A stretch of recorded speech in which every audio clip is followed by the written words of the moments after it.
For the first episode, this is the familiar flip. The familiar flip. Where we flipping recipes. Y'all, the first thing that we're going to be making today. That is so rude. The first thing we're going to be making today is cookies and cream muffins. So we laid out all of our ingredients, which actually is step one. Everything you need already situated. Went by the local dollar store and I went really basic, y'all. Got traditional vanilla cake mix by if you know me, I am all things from scratch. But my overall goal is to help y'all cook, whether it's from scratch, whether it's from a box, to make whatever you make in your kitchen delicious. We got baking powder, we got vanilla beans, we also got salted butter. What are these? Semi-sweet chocolate chips, dark chocolate chips.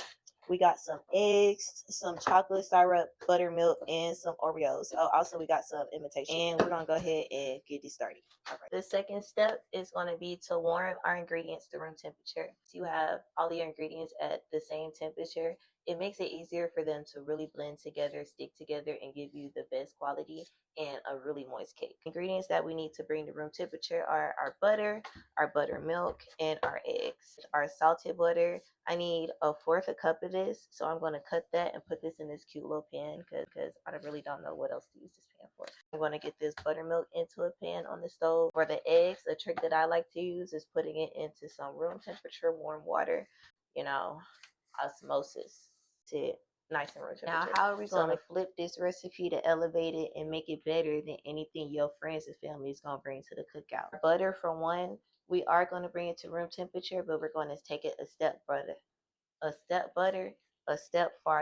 and we're going to brown our butter. This is going to create another layer of flavor and complexity. As you can see here, it's already trying to get nice and toasty brown, so you all can see that a little better. I've decided to include me scraping out the vanilla beans because prior to getting these, y'all, I really wasn't too privy on how to really get the seeds out of these. So what we're going to do is lay them flat, and you're going to put a slit down it, not all the way through, but deep enough that you can open it.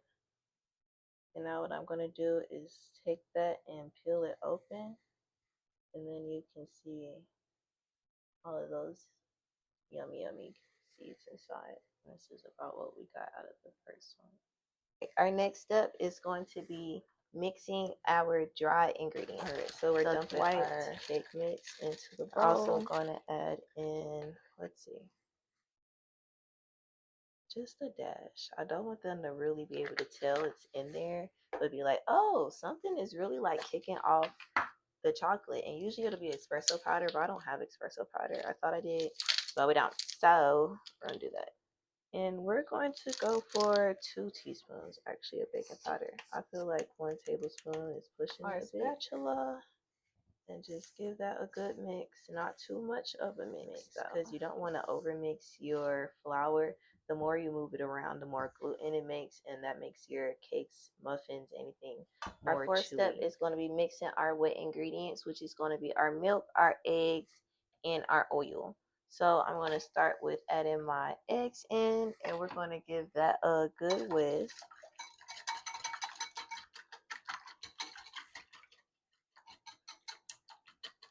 Next, we're going to mix in our wet and our dry ingredients.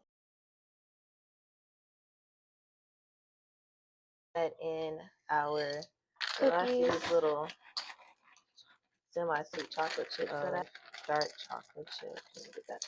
Just a nice mix. Look how fluffy that batter already is. These are already so good. Just remember, do not overmix. We're going to use our 4th cup, and we're going to scoop our batter into our lined bacon. Do a little less. I want it to be like just about filled up at the rim, but not overflowing like that one. For about the first 5 to 7 minutes. Yeah, 5 to 7 minutes.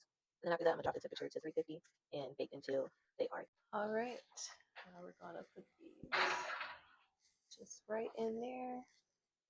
Let's set our timer, and we'll be back. All right, this is how they came out.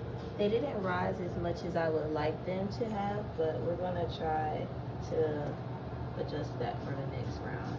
I'll be back when I dress these up and show you the finished product of our muffins. I topped them with some chocolate syrup and some powdered sugar, This has been episode 1 of the Familiar Flip. I hope you all enjoy and stay tuned for the next one.